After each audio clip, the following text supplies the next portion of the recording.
So let's begin with the online talk on employee engagement and productivity in from home times.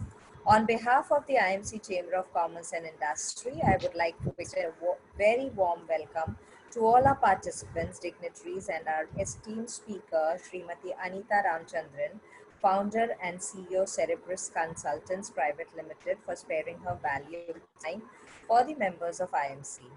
Before we begin the session, I would like to uh, explain certain mandatory rules that are to be followed during the course of the session. All participants are requested to put themselves on speaker view mode for better clarity and experience of the session. All participants will be force muted for minimal disturbances during the course of the session. All are requested to stop video streaming unless and until you are one of the speaker at the session. This will consume less bandwidth and you will enjoy clear connectivity during the course of the event. Kindly post all your question answers in the chat session so that we can address your queries.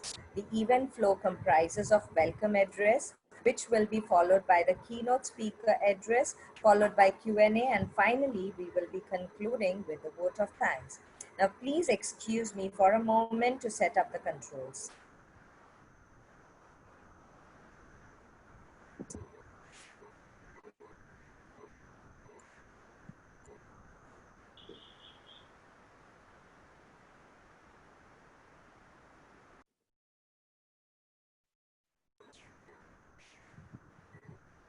Yes, Mr. Ved, can you just unmute yourselves? Okay, madam? Yeah. Okay. So as we begin the session, may I request Mr. Ashish Ved, President, IMC Chamber of Commerce and Industry, to present the welcome address. Over to you, Mr. Ved. Thank you, Selvi. So good evening, ladies and gentlemen, and a very warm welcome to our speaker, the eminent speaker on HR, Mrs. Anita Ramchandran. A very, very warm welcome to you, ma'am.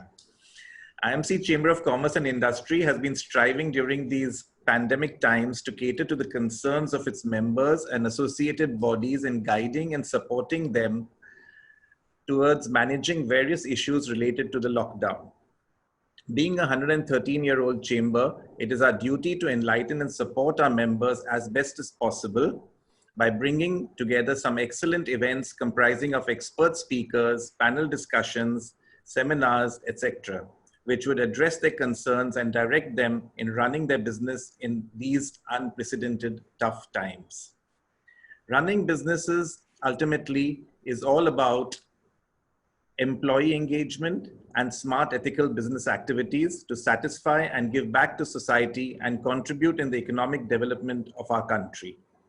Ultimately, it boils down to how happy and engaged our employees are, as business and society's restructuring begins at the doorsteps of satisfied and happy employees. What is important today as an employer? The foremost concern is that contesting in their minds, yes, exactly, it is boosting the employee morale, increase in productivity, performance quotient, employee interaction, and in short, how to get the best from our employees with a positive and satisfying attitude. We all must have noticed how we tend to go back to a shop, to a store, or a restaurant, or a hotel for that matter, where the staff is courteous, respectful, and sometimes even knows you by name. You always tend to go back to that place to dine or to buy, to shop, or to even just to visit a hotel. Friends, I thank Mrs. Ramchandran for sparing her valuable time to address the members of IMC on employees' engagement and productivity in work from home times. She is an expert in her field with various accolades in a kitty in the world of HR.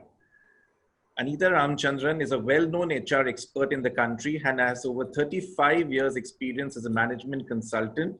She's also one of the first generation of women professionals to become an entrepreneur and run a highly successful HR consultancy and services organization. Anita began her career in the management consultancy division of A.F. Ferguson's and Company in Mumbai in 1976. And for those who don't remember A.F. Ferguson's, it is now merged with Deloitte. And she worked in various parts, in Ferguson Company in 1970 as the first woman consultant in the firm. In a 19-year stint at AFF, she worked in various parts of the country and was finally a director of the firm. Anita founded Cerebris Consultants in 1995 to focus on HR consulting, including organization transformation. Her reputation and innovative work helped her build Cerebris into a national presence in 5 years. Cerebris has offices in 5 major cities and has worked with over 500 companies in South Asia. She's on the board of 14 companies, including Grasim, Godrej & Boyce, Kotak Life Insurance, Metropolis Healthcare. She has been the chairperson of TIE Women in the past and was also early on the Advertising Standards Council of India. So madam, with these few words, it's over to you for all of us to learn from you how to engage and increase our productivity in these work from home times. Over to you, ma'am. Thank you very much, Mr. Vaid. Thanks for your kind words. And thank you so much for making the time to be here today. I think all of us are learning in these times, so we can only share ideas, thoughts, and trends as we see. And I think we all learn from each other. Absolutely. So I hope your members will find this afternoon session leaving some thoughts and ideas to them. Thank you, sir. Sure, I'm sure. Thank you so much. Okay. So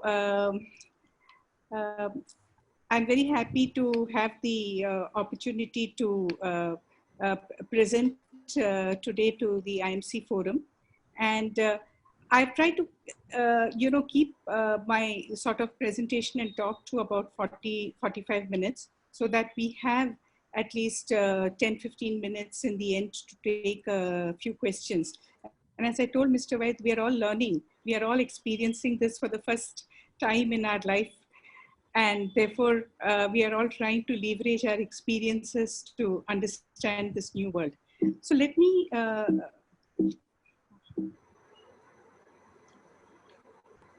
okay. So let me start the beginning that when we talk of work from home being the new normal, some of the kind of comments that I've heard, as Cerebris, we have done surveys in, about 15 odd companies after the first 3 weeks of the lockdown to know what employees had to say and what their views and thoughts were.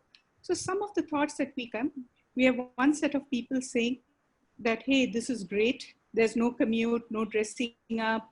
I'm totally on my own time and no boss breathing down. But equally, we had comments of, it is tiring. There is no demarcation between office and home time.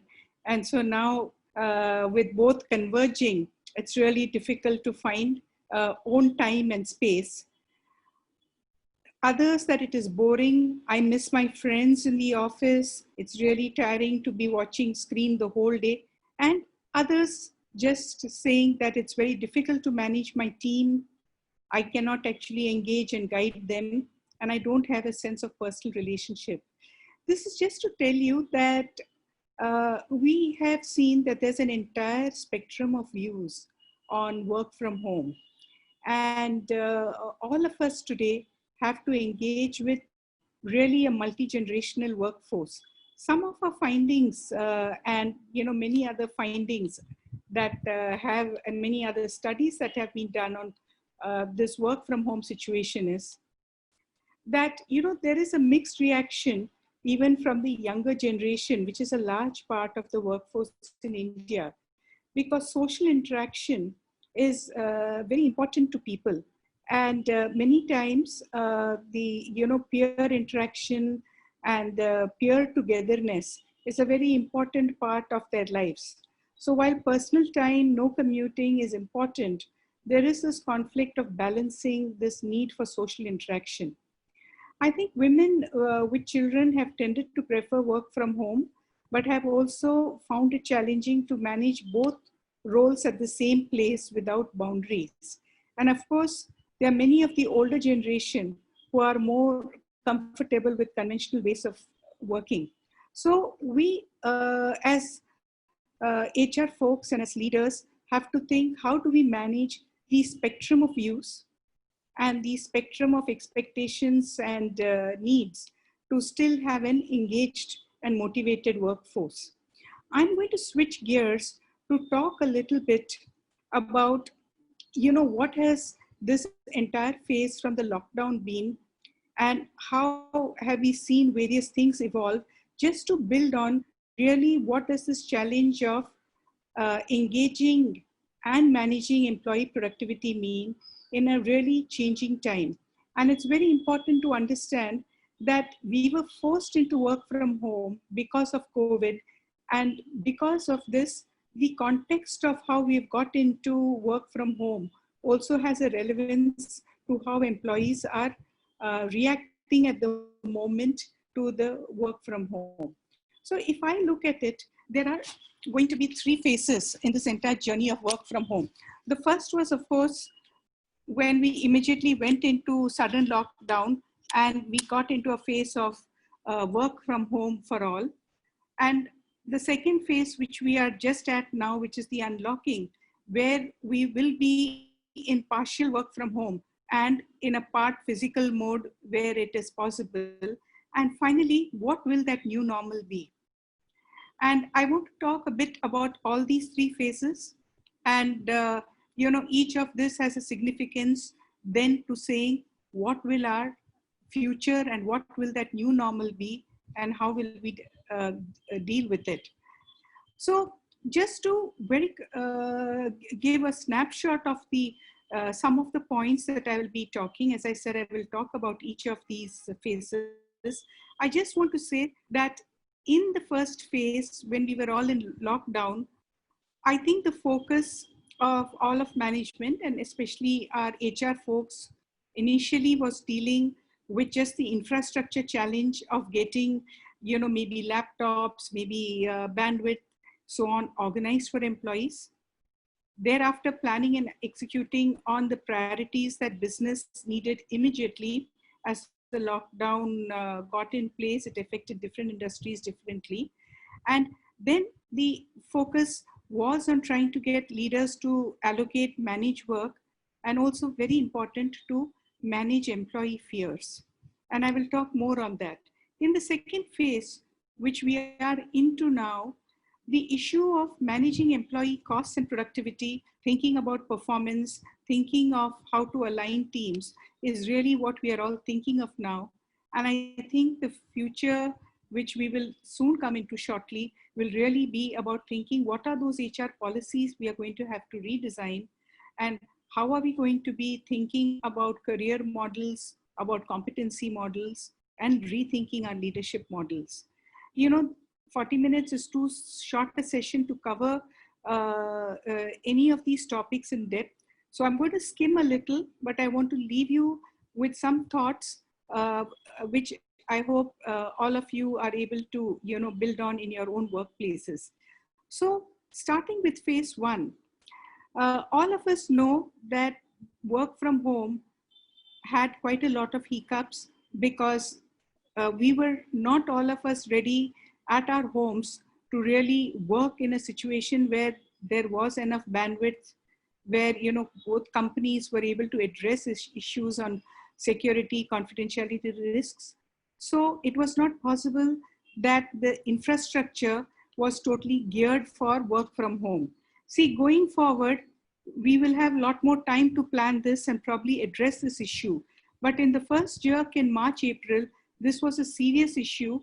And this also posed limitations on how people were able to engage. The second issue that did happen was, how do we manage work? Because it's not all work that can be done online. For example, for many manufacturing companies, a large part of work could not be done online. So the part of the workforce that could really be engaged online was perhaps less than 20%. Whereas it might have been, close to 90% for, IT and ITS. This was not the case really for a very large number of companies. And for those who managed to get work done online, the question also was how to put processes in place to control what is being done and how to manage work. From the HR perspective, there were three big issues that HR folks had to deal with. First, the extreme fear of employees on health. And I think all of us are beginning to realize, especially as we are coming back to work, that the sheer fear of employees on health, safety, is something that we have to deal with, because we have employees with different, I will say, risks, ability to take risk and to feel comfortable on this matter, as well as personal challenges that they have. The second is job insecurity, because as the lockdown has progressed, clearly job insecurity is a really big threat in people's mind. And thirdly, getting employees with virtually no preparation to be able to work from home and feel motivated has been an equally challenging situation. So what have companies done in that? And I think there have been many companies that have been quite proactive. Um, uh, I would say that uh, some of the things that companies have done to connect and keep the employee connect and keep employees engaged. Um, I saw a large number of companies have regular town hall meetings to speak about health, safety, about business issues, to make people understand what the environment is. A lot of learning sessions have happened, and I think a lot of companies have focused this time to try and building skills. And I think a lot of individuals have also taken initiative to get on to a lot of online courses and improve their skills. The third thing is that after the initial week, 10 days, I think a lot of people got in place daily team reviews to try and keep that daily connect with their teams. So I do think for jumping into work from home in an unprepared kind of situation, many companies have actually done quite well on that, and including having those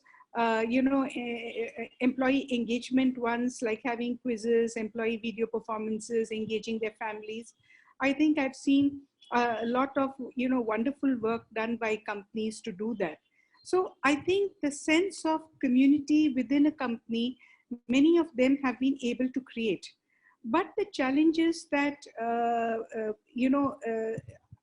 many have shared is that employee fears have also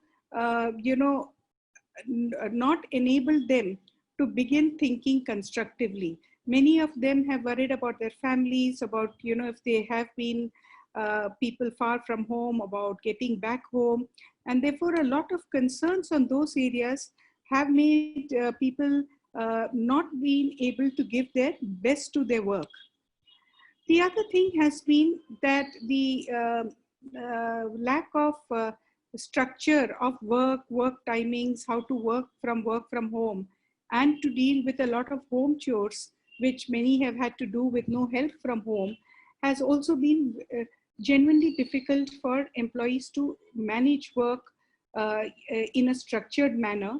And I think a large number of employees actually have felt comfortable in a structured work environment where they know what is expected of them, and they have a sense when they come to work that their minds are right there, not at home. This being all together has actually created a lot of challenge for them to deal with both issues, because not always there is home members know how to deal with someone who's working from home and respect certain boundaries, and so also people at work have not respected work timings. I think the struggle of leaders to adjust to managing teams online, and in a situation where they cannot follow their tried and tested methods of managing work, managing people, has also created a challenge, and is a continuing challenge. In fact, I would say the challenge of how to manage and lead people is perhaps a bigger challenge than people who are actually doing transaction level work. for whom it has been more a question of learning to work with different technologies, etc. So the general consensus has been that productivity in the first phase of lockdown has been more like 30 to 40% of normal times. And, even in simple measures, when we have surveyed, people have said, I've been able to work maybe for 3 to 4 hours in a day, because I personally have not been able to manage more than that, or because there has been inadequate business and therefore inadequate work. And therefore, it has been a challenge both in terms of just the hours that people are able to work, and also, of course, what the output has been. So monitoring employee activity has been a challenge, as I've repeated before. And one of the big issues for many companies has been that it is not possible to provide work from home for all categories of roles. And the nature of industry has been a big determinant on how much work from home can happen. The other important point has been that in the first phase of lockdown, most of senior management has been actually quite stressed out in trying to think about dealing with issues like liquidity, uh, the immediate challenge of getting business in, and just the sheer uncertainty of what this year is going to look like. So that has also, I would say, worked against them being able sometime to spend enough time with their teams to give them comfort about the changes that they need to make to their way of working. So I will just say, employee productivity was perhaps a big question mark in this first phase. So some of the important learnings for people of this first phase has been, what should you do to lead in a crisis? And all of us have seen much written about it. The other is dealing with fear with compassion. And that has been really important. And for leaders to learn how to balance business priorities and personal fears and needs. Because there is only so much you can push your teams when they are actually worried about a lot more fundamental things in life.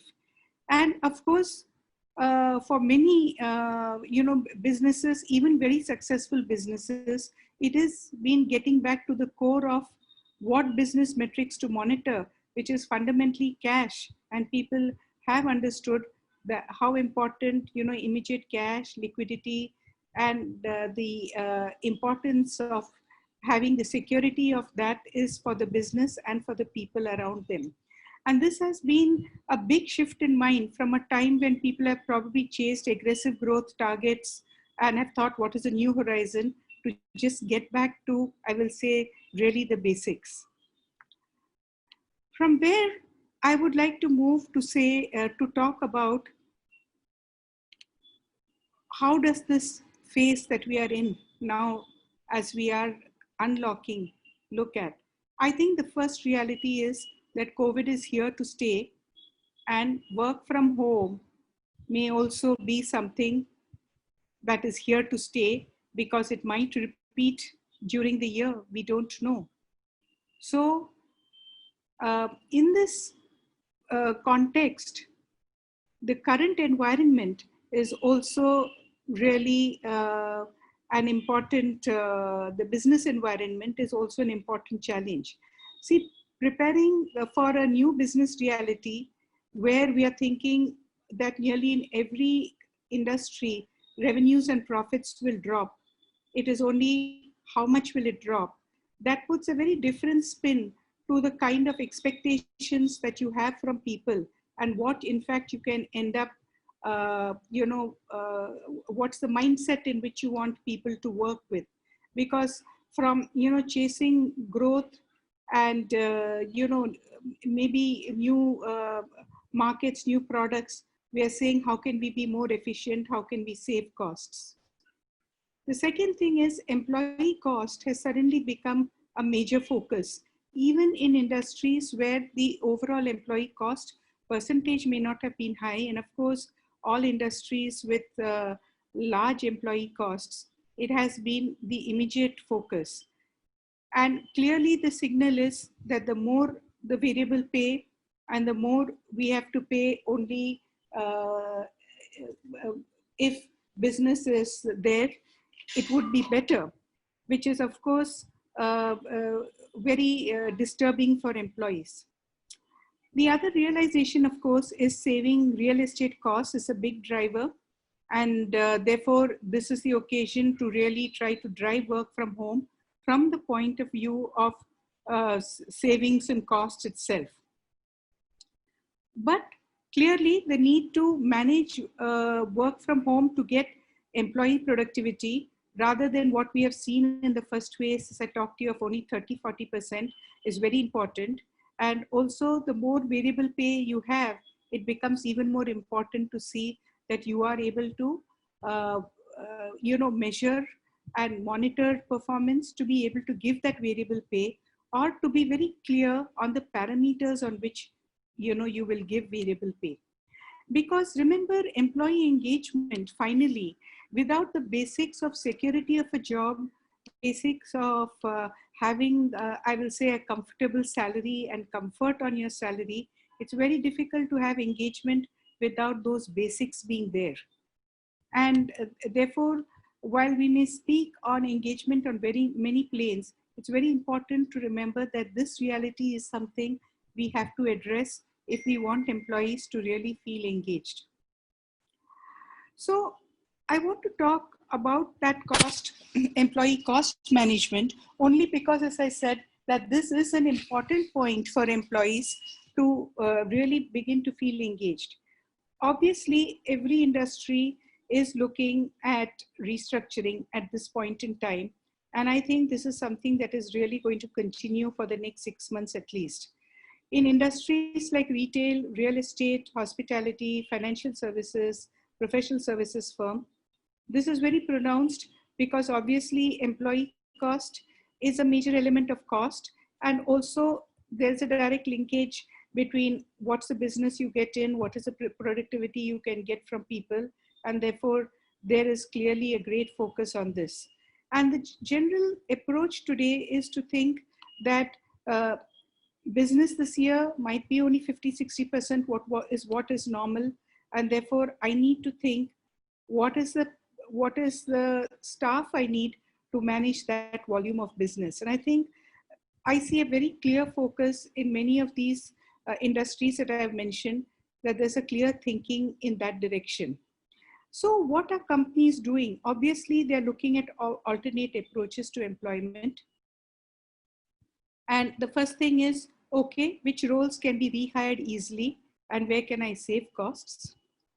The other is, where are there opportunities for automation? So in a long-term manner, I can actually manage to save employee costs in a more sustainable manner. And the third is, of course, what opportunities are for outsourcing or gig work, so that might be a better model to adopt for at least some of the roles, then rather an employment model. So all roles, I will say, are under scrutiny, but of course, all of the roles that people consider as not that value adding, all our support roles, are definitely under deeper scrutiny to look at whether there are opportunities for saving or there are opportunities for outsourcing.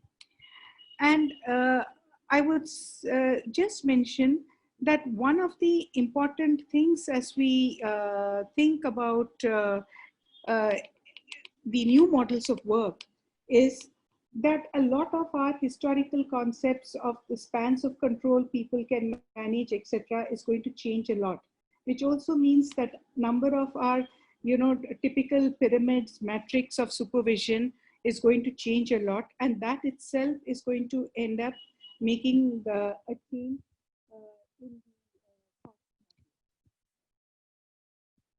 So I would say, besides employee, there is obviously a lot of focus on how to reduce employee compensation in various ways. It's not something I'm going to go in today. I would just like to highlight that making significant part of the salary variable to allow businesses to have flexibility is certainly a key focus. And that is going to make us relook at many of our systems of performance management, of uh, how we are going to reward people. And the other one that I've seen a lot happen in the last 2 months is I've seen, companies let go of people, but rehire them on consultant arrangements, maybe with lower salaries, or on completely different arrangements of saying that maybe I need you to work only 2 days in a week, and therefore I need to pay you only 40% of your salary, but you are free to go and work with others in the remaining time. And therefore, that is a change in the model of work, and obviously in the model of salaries. So these are some things we have to remember are an important continuing scenario, at least for the whole of this year. And we need to think about how we will manage and engage people given this backdrop. So the very first thing when we talk about work from home, and it's a question that I think has continuously come up in the last couple of months. Should there be work hours fixed? And how do we figure out that employees are actually at work from 9:30 to 5:30? So does it only mean that the place of work has changed, or should it be considered that there is flexible timings and there is no fixed work timings? Because how do I measure productivity? Should it be by the hours that people are at work? Should it be by the number of transactions or so on they've done in the day? Or can I define output on a daily basis, and can it be set in that manner for all jobs and measured? Now, these are difficult questions because actually there are some companies, like many of our IT companies, who have always tracked, employee work even when they have been at work, and they have a lot of automated tools to track these things. But most companies do not have. So obviously, companies will have to look at some of this automated tracking. But more important, they will have to define roles in a manner that they can actually measure and set these productivity targets or set these outcome targets. Another dilemma is also that how do you judge the responsiveness of employees? Just because he didn't pick up his phone or did not come online when he was supposedly at work, should I think he's not working and he's not responsive? How am I going to judge some of these normal work behaviors, which I might have been used to judging in a certain manner? And I think the important thing here is all of us are going to learn to have to trust employees more, have to judge outcomes that people deliver rather than just the hours they spend at work. And we will have to become a lot more stronger in getting reporting mechanisms on what needs to be done. In a certain way, none of us like to have to, fill in daily reports, and none of us like to be tracked in that manner. But, along with giving people autonomy and trusting with them, organizations will have to put some of these, I will say, more onerous reporting mechanisms, the more work from home we have. When you have few people working from home, you can be somewhat more relaxed and less, I will say, demanding of these processes. But if you have a large number of people working from home, you will have to have, structured mechanisms to report, track, I will say, be able to have a measurable record of how did a person perform rather than react to one or two anecdotal events. And that is the importance of the change that we will need to have to set that new tone of work from home. So what that is going to mean for us is first to relook at roles. We have never actually broken down roles into tasks and minor tasks, and have been able many times to really define outcomes, number of transactions, etc., that I expect people to, complete in a day. While in a general way, most organizations would have that, but in the detailed manner that a really good system of managing work from home would require is probably not yet in place in most organizations. And that is clearly something we are going to have to look at. Now, clearly, not all roles are going to be amenable to be putting such productivity norms. A lot of our senior roles, even our management roles may not be, but you will be surprised if you think about it. A really large number of our junior management roles, our middle management roles actually are capable of fairly good outcome measures, and I will say, surely transaction productivity measures. So one of the important things is that large role of what we thought of supervision coordination will definitely get a lot watered down, and structures will get flatter, because when we are thinking also of supervision a little bit more data driven, today, rather than, the physical time of talking, coordinating to people, the way we think about the time that is to be spent on managing will also go down. And so I would say that a deep look at roles from this angle is something we are going to have to do. Going forward, we are also going to have to look at some of our HR policies that will have to be changed. Simple thing like attendance, like I've already alluded to you, what is attendance, at work from home. If we have people now coming back to work, what is really the policies with respect to social distancing, workplace etiquette, to privacy, because each one's health or personal situations can be a danger to others. So what are our policies, what are the norms that we have normally respected in this level is all going to have to change fundamentally. We are going to have to redefine them. What does equal opportunity mean?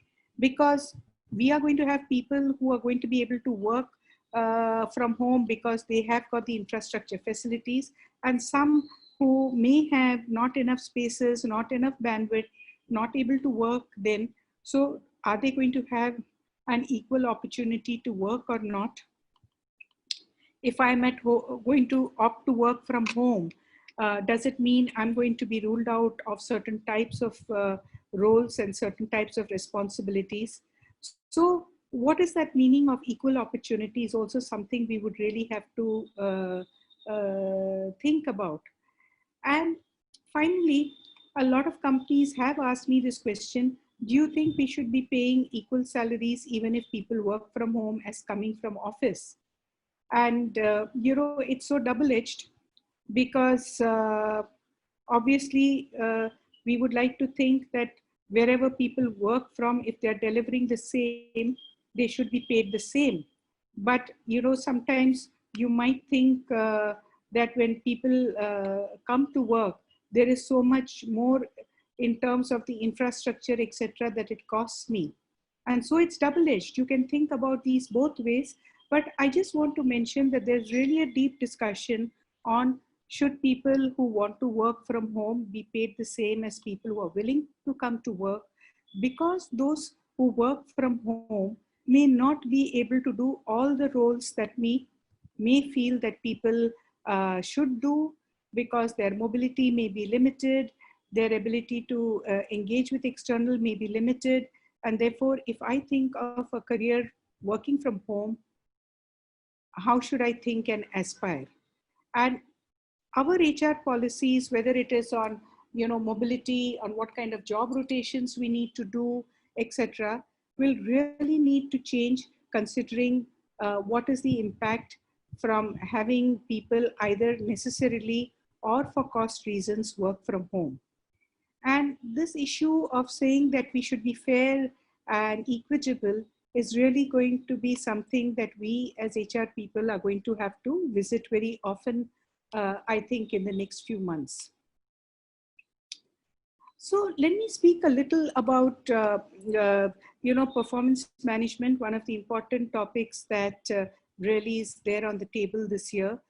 most companies this year are really challenged to even decide on the budgets for the year.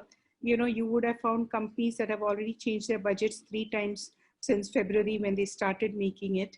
And as yet, the uncertainty of the environment doesn't allow people to set budgets, so much lesser set what could be performance targets and others for incentives for variable pay. So what I see emerging is that targets will be set quarter by quarter because business plans are going to keep changing. And in some industries, it could be monthly, but really people are trying to take a quarterly view. Whereas today we think of all our performance management systems and rewards quite largely are annual focused. And therefore that is going to be the first thing that is going to need changing this year. So I see that in terms of the way people are thinking about rewards, one is either we set quarterly targets, we manage quarterly achievements, and we continue and we consider the average rating for the year, looking at the number of quarters, which may be 2 only, not even 3 this year, and we consider our rewards in that way.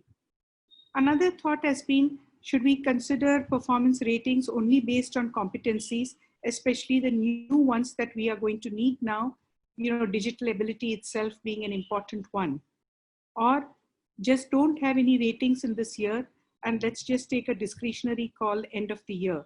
And I've seen all of these approaches being discussed, pretty animatedly to decide what should be the approach to this year's performance target setting and variable pay. I think that building a performance culture and maintaining it is really important. It's so tough to build a culture and so easy for it to get wiped out. And therefore, I feel that it is good that we set goals, maybe team goals, because that helps people get a sense of purpose and alignment, and set even basic goals for people, even if it is quarter by quarter, because it gives some clarity to people, something to work for, rather than keep everything completely open, because that is a little bit more scary for people. I think creating a higher sense of purpose, especially when job insecurity is very high, is really important. I think we should never forget that for people having a sense of purpose, whether it is in our own lives, whether it is in our work, is the one important anchor that keeps us going day to day. And it's important for us to think about things like goal setting, of giving targets to people, more than a performance angle, to think about it more from a sense of giving purpose to people. And therefore, I would at least emphasize that it's really important, however tough it is this year, to try to take, maybe a quarterly approach and say that this is what is our team goal, this is what we will try to work at for a company as a whole and for teams, because that is a very important way in which you also try to build a sense of, I would say, engagement, as well as a sense of purpose. The question of fairness in rewards, as I've said earlier, is going to be a big question this year. And therefore, I think that it will be very difficult to run performance management systems the way we have been doing. And therefore, we may have to think that we should just look at rewarding teams and company performance and lesser individual performance in the current year. Because it's really going to be difficult to do a good job of really, I think, judging individual performance in a year where we have a lot of challenges, where not everyone can suddenly adjust to new ways of working. And therefore, and it could also be that we are not able to provide equitable opportunities because of the business situation to everyone. So in such a situation, I think probably looking at a team reward will perhaps be more fair and will perhaps be more binding and bonding for people. But the important thing I would like to emphasize is that employee communication and constant communication on this aspect is very important for people to have a sense of fairness as well as have a sense of, comfort given the uncertainty of the situation. So moving on, uh, from performance management, it is important also, we always judge people also on what kind of a leader has been, what kind of a manager has he been. And I think in the current situation, for leaders to move from a very instruction mode to a more process structured and trusting mode is going to be very important. And therefore, it's going to be important for our leaders and managers to provide the team with the big picture and that understanding of how his work is aligned. And I think uh, this is going to be a really important competency that we are going to have to judge our leaders on their ability to do this. See, today, very often we have many very successful leaders who are, micromanagers, or who are very good on interacting with people one-on-one, and, creating, achieving results with that kind of environment. But we are also going to now deal in a situation where we need to consciously work at creating teams, and we also need to learn to deal with a less hierarchical structure. So what I'm trying to say is the typical manner in which we have kind of judged people, leadership competencies, we will really need to think about it differently, and we will need to uh, also therefore change the basis on what we judge some of uh, these factors. They are very often part of our performance management, but we will need to rethink some of these competencies as well. So one of the big issues about work from home, I think, for us to think about is how do you build a desired culture in an environment where especially you have some from work from home, some physically at work, some in transition between the two. And I think here that really redefining, relooking, and more than redefining, I will say reiterating the values of the organization is really important, because culture is finally a really important part of building an organization and holding people together. This is what gives people comfort that this is our culture, we will do some things, we won't do some things, and how much we are able to reinforce and build that is important. And therefore, in a situation, and going forward in the future also, as we have more work from home, or at least some pockets of people in work from home, reiterating our values, articulating what is acceptable and non-acceptable behavior very expressly, and communicating on this constantly is going to be very important. And finally, as you know, culture is what people observe, and therefore the manner in which our actions have to reflect really what we say is our culture. Because I think the way we reward people, the actions we take, they are the ones that talk about our culture more than any other communication we make. So we have to be very conscious that if there is a particular culture we would like to build, we have to work a lot more than in a situation where people are a lot together, they observe each other, they observe the way groups work, and they come to their own understanding and judgment about what our culture is. We are now going to have to expressly take actions, have that demonstration of our culture for people to understand and to internalize that culture. So building culture is going to be clearly another important area of focus. And what I said about performance and how we judge it, how we measure it, it's a very important part of building that culture of an organization. So let me quickly sum up talking briefly about how I see the future, because hopefully in another 6-8 months, we are all into a new way of working, but at least I hope a more stable kind of environment. I think work from home will be a model for companies in professional services companies in IT and ITS, where work or allocation and measurement on an individual basis is really much easier. However, for manufacturing, this model will not work. There could be some functions and activities because of their nature that are amenable to work from home or gig working, but there's still going to be very large parts of our manufacturing companies, and I will say a lot of other services companies also, who will really not be able to uh, implement work from home in the scale that we are thinking of in professional services firms. So we are all going to have to live with different models of work.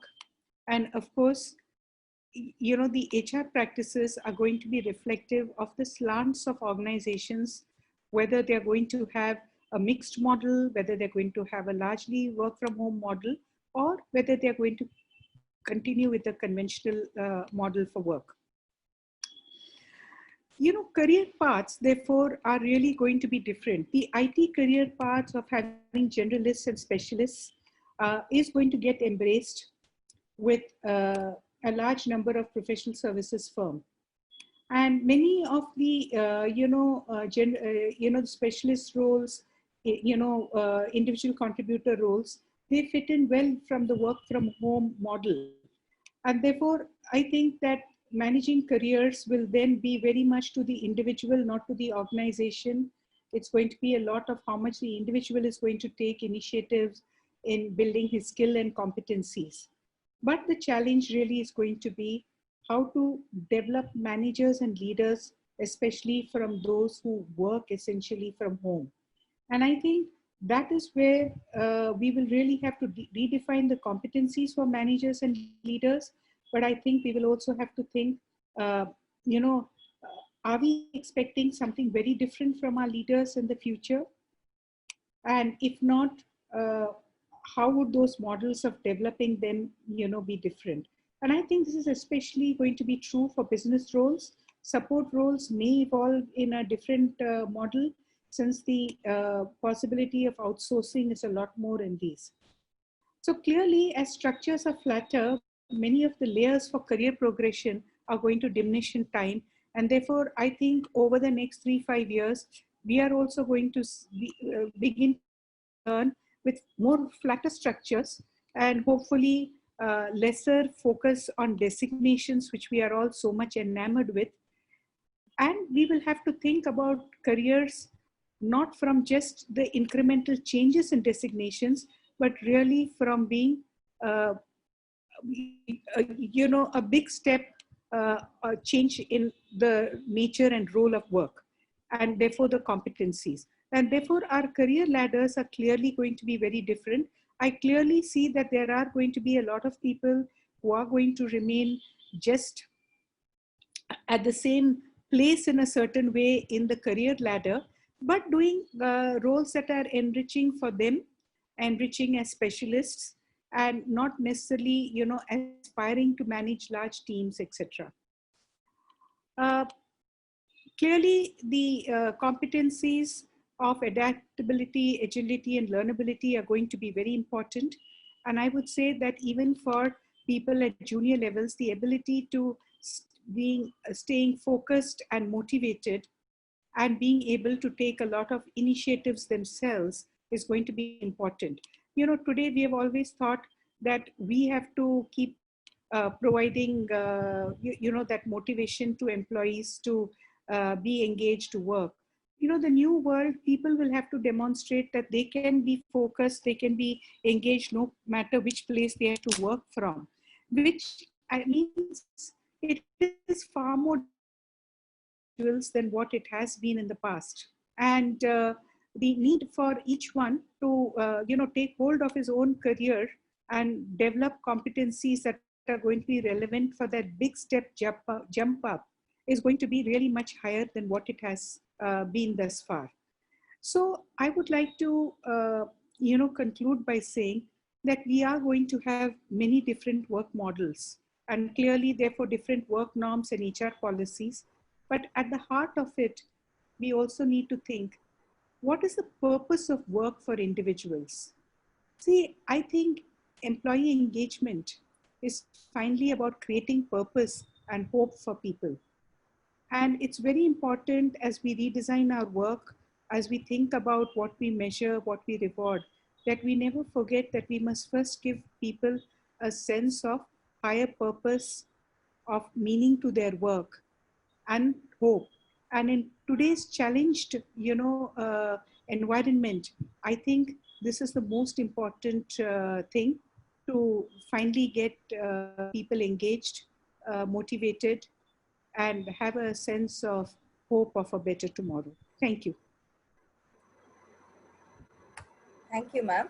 Uh, Now, as we go on to the question answer session, I'll just, the first question that has come down over here is, work from home is going to be the norm of the future.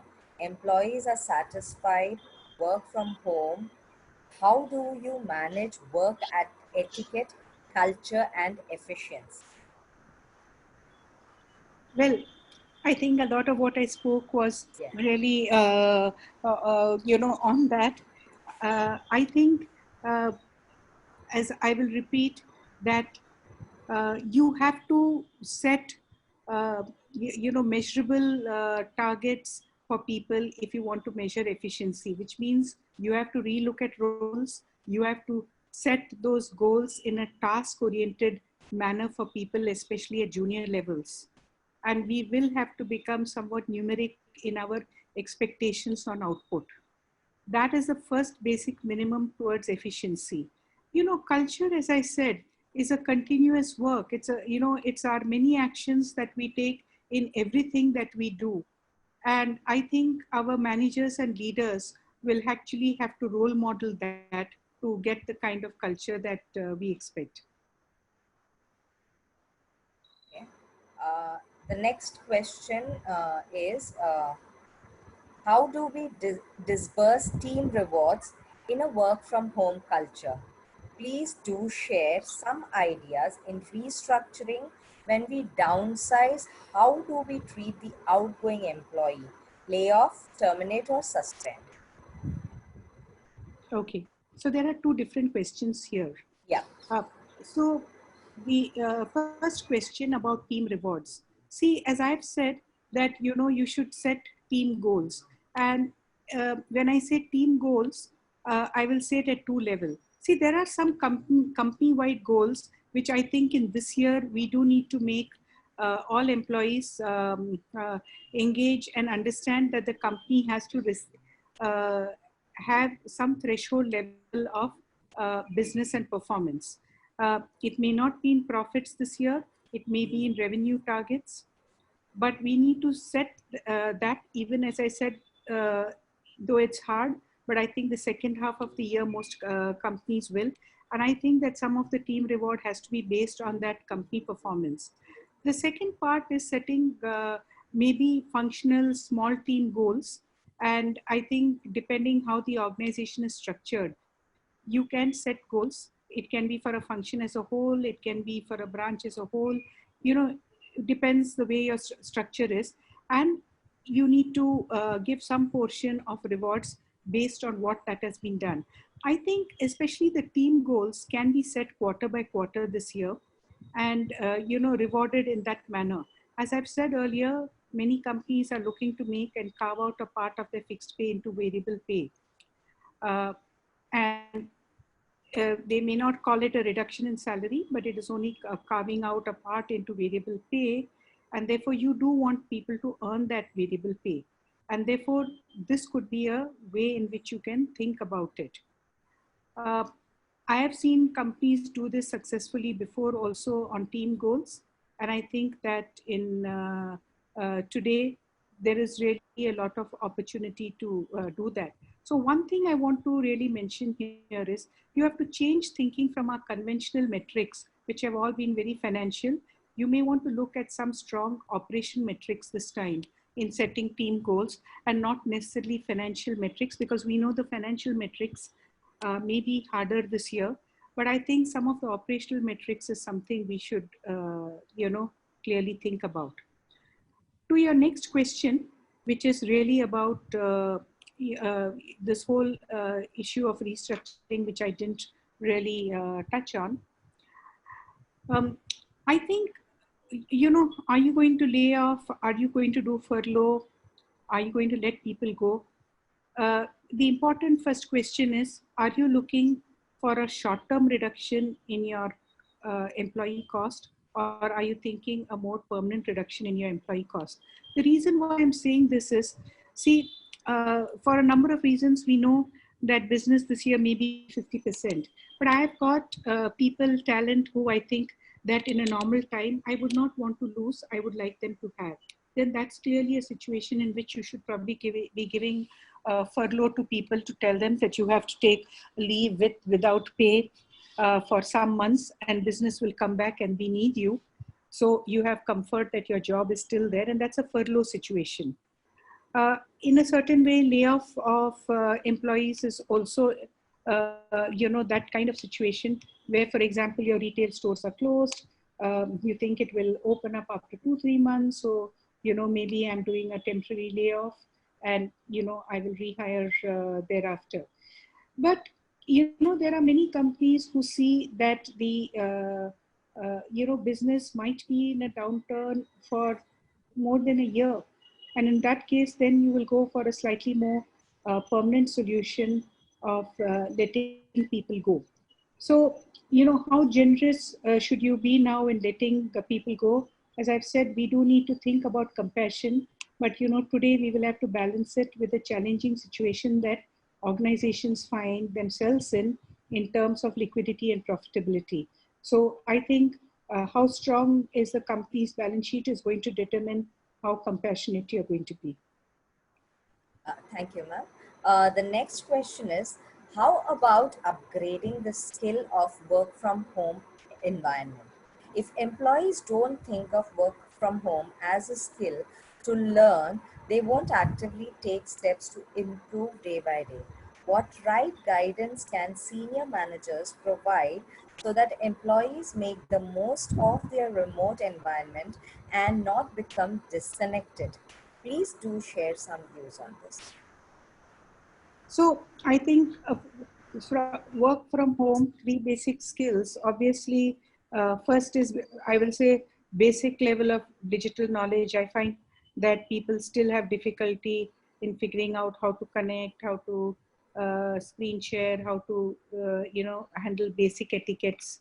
Obviously, this is something very actively as organizations we should not hesitate to say that here is a training program for an hour and here is the sort of guideline.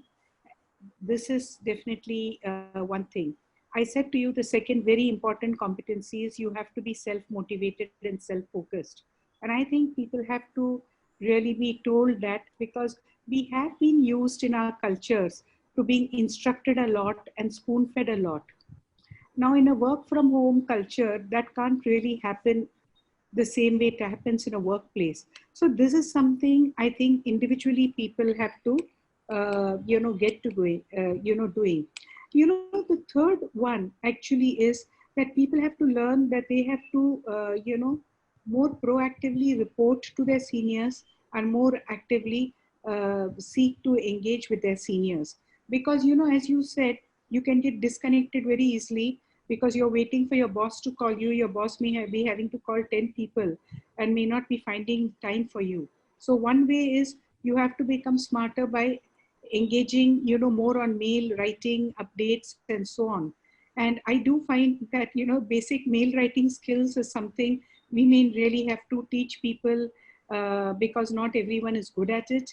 And, basic, therefore, levels of communication in that respect, and reporting, because our culture of reporting has always been that maybe there are leaders who walk down the shop floor and ask people, and there is reporting happening in that manner in a regular basis, and you feel connected and you feel that you're reporting. Now when you're in work from home mode, that doesn't happen and you feel a bit lost. So creating that system and culture of reporting, I think that's another skill. These are very basic skills, but I think all of these three will definitely help to improve that work from home. And I'll say for leaders, I think it's very important that they set up and manage their time such that they do every morning and at least middle of the day call their teams together even for 10 minutes on a short call to just get that sense of connection, and so that people don't get disconnected. I think many of them who have daily work systems and so on, the daily work management systems in factories and so on, and who do this as part of that, I think we need to get that into our office work culture of having those, same equivalent of stand-up meetings that we say we are having these 15 minutes, Zoom calls, whole team together in the morning, whole team together at 3 in the afternoon. I think that will help as well. Thank you, ma'am. The next one is, in new model of work from home, how can employees build trust in their management about their dedication and input given for the organization? The metrics and measurements are not important, but how can this be built? See, I think trust is a very personal thing. It's how leaders engage with their teams. And I think, there's no sort of rule book to, trust.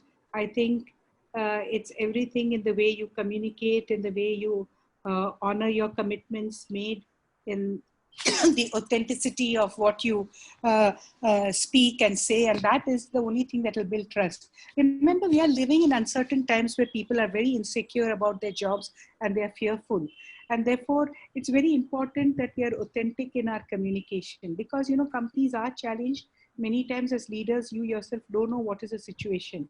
I think we must remember people are adults. They can take tough and not happy messages. We should not give false hopes, because if you are authentic and people find what you're saying is genuine, I think trust will develop. There's no other shortcut to developing trust, unfortunately. The next one is, in these times, how can we manage leave management policies, as we need to give explanation of such to employees? Leave management, did you say? Yeah, leave management policies. Right. So, leave has really been an important subject on focus, and I will just, say three things. One is that please bear in mind there are statutory kind of ones, guidelines also on leave, and we have to see at all times we are compliant with that. See, the second thing is today, a lot of companies have looked at that in this time of lockdown, people have, for as a measure of cost saving, not accrued leave uh, at the time in the lockdown period. This has been a very common response that a lot of companies have had. Some companies have also made people voluntarily take earned leave at this time. So my point is, whatever has happened, companies have done it as measures also of managing their employee cost. See, going forward, we are still going to see in this next year more for managing employee costs. You are going to see that there's going to be some limitation in the amount of leave accrual and leave encashment people are going to have. Um, Whatever is that policy that you take, I think that you have to be clear in that communication to people, that what is your leave accrual policy, what is the limit on accumulation and encashment. I just want to say that market practices on all of these are changing. They have been very different at this time. And so it's not that I can't say that this is a single market trend, because every company, depending on its cost situation, has managed this somewhat differently. The next one is, uh, going forward, there will be a combination of work from home and physical working in the same team. How to monitor work in such case? I think I've explained a lot on this when I was Yeah. speaking, that you have to set up measurable targets, and that's whether you are at home or in the office. And I think that's really the same question. During this pandemic, what kind of changes we can make in employee HR policies? Again, the same question, I suppose, repeated. Yes, I've answered this on several Yeah, yeah, occasions. yeah. Yeah. So, yeah. Now, the other question that I have is, will it not affect the work-life balance, family life and professional life, work from home? I think we have already experienced that a lot of people have, and that's why I said that we will have to establish these norms that there are, even if people are working from home, that there are certain hours of work which as organizations we need to respect.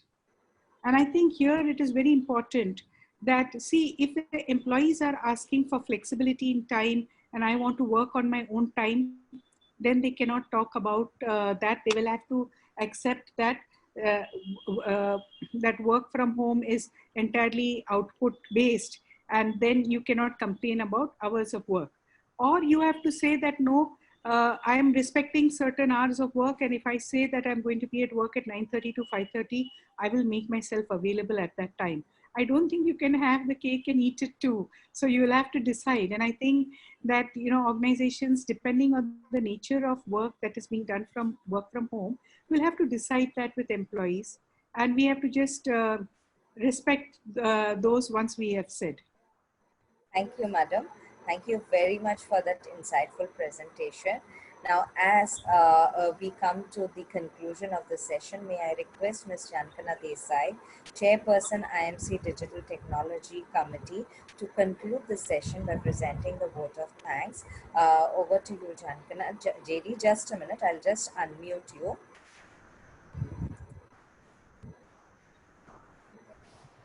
Just a minute.